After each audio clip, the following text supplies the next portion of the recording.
ಇವತ್ತೊಂದು beauty tip ಮಾಡೋಣ. ಏನಮ್ಮ ಬ್ಯೂಟಿ ಟಿಪ್ಪು?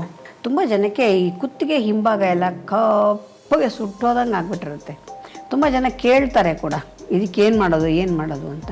ಇದಕ್ಕೆ ಸ್ವಲ್ಪ ಶುದ್ಧ ಅರಿಶಿನ, ಒಂದು ಅರ್ಧ ಚಮಚದಷ್ಟು ಬೇಕಿಂಗ್ ಸೋಡಾ ಹಾಕ್ಕೊಂಡಿದ್ದೀವಿ, ಒಂದು 2 ಚಮಚದಷ್ಟು ನಿಂಬೆ ರಸ, 1 ಚಮಚದಷ್ಟು ಕಾಫಿ ಪುಡಿ. ಇದಕ್ಕೆ ನಾವು ಕಾಫಿ ಪುಡಿ, ಅಡುಗೆ ಸೋಡಾ, ಅರಿಶಿನ ಒಂದಕ್ಕೆ ಸಂಬಂಧ ಇಲ್ಲ ಅನಿಸುತ್ತೆ. ಆದರೆ ಇದೆಲ್ಲವೂ ಈ ಸಮಸ್ಯೆಗೆ ಪರಿಹಾರನ ಕೊಡೋ ಅಂಥದ್ದು. ಅಡುಗೆ ಸೋಡಾದಲ್ಲಿ ಸೋಡಿಯಂ ಬೈಕಾರ್ಬೊನೇಟ್ ಅದೊಂದು ಕೆಮಿಕಲ್.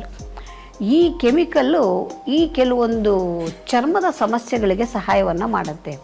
ಯಾವಾಗಲಾದ್ರೂ ತುಂಬ ಇಚ್ಚಿಂಗ್ ಆಗಿದ್ದರೆ ಕೂಡ ಅಡುಗೆ ಸೋಡಾನ ನೀರಿಗೆ ಹಾಕ್ಬಿಟ್ಟು ಅದರಲ್ಲಿ ಯಾವ ಭಾಗ ಇದಾಗಿರುತ್ತೆ ಆ ಜಾಗಕ್ಕೆ ಅದನ್ನು ಅಪ್ಲೈ ಮಾಡ್ಕೊಳ್ಳೋದು. ನೋಡಿ ನಿಮ್ಮ ಸ್ಟಾರ್ ಸುವರ್ಣ ಹಾಗೂ ಜಿಯೋ ಹಾಟ್ ಸ್ಟಾರ್ನಲ್ಲಿ ಮಾತ್ರ.